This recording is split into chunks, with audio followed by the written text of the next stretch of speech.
Welcome back to the Venom Workshop. So today what we're going to do is we're going to be setting the valve clearance on this X22GT 250.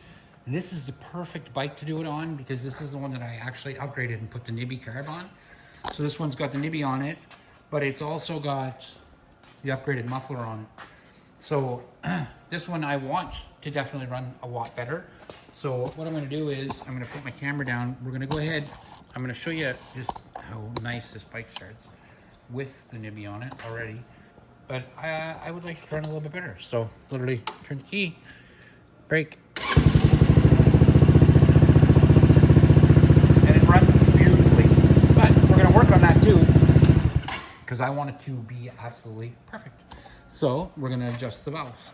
So if we come down here on the side like this, there we go.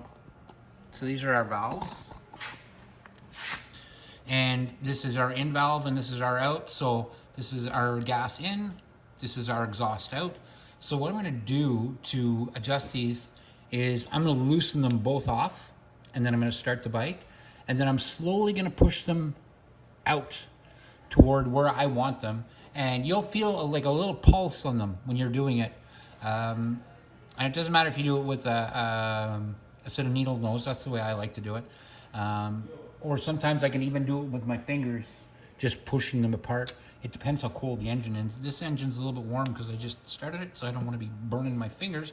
So I'm going to get some needle nose. I'm also going to get an 8 mil. And like I said, we're going to loosen these both up. We're going to start the bike, and then we're going to go ahead and set the valve.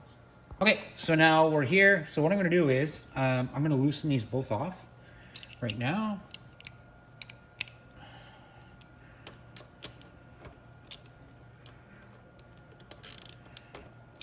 Like that, and then I'm going to start the bike. They're already where I want them, but you can tell the way the bike will run when they're off a little bit. So let's just start it. You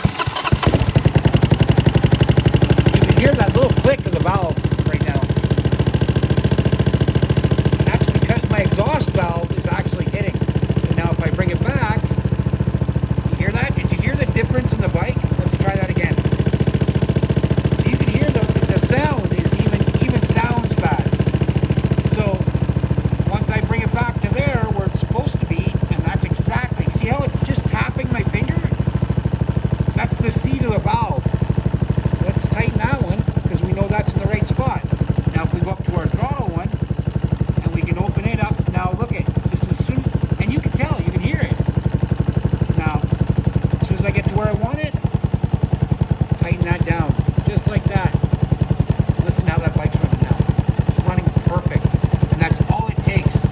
So if I loosen this one off again, you're going to notice right away, you're going to hear the difference in the bike. Hear it? And that changes. You get that knock.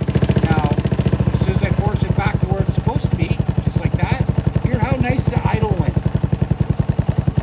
And that's it, guys. That's how you set your valve adjustment on your bike. I would like my in out or my in a little bit open more. So I'm going to push through my fingernails. So you can use a set of needle nose on the side here like this. And you see, look at that. I flooded the bike out. So let's go back down a little bit. I'll tighten that. And let's start the bike again.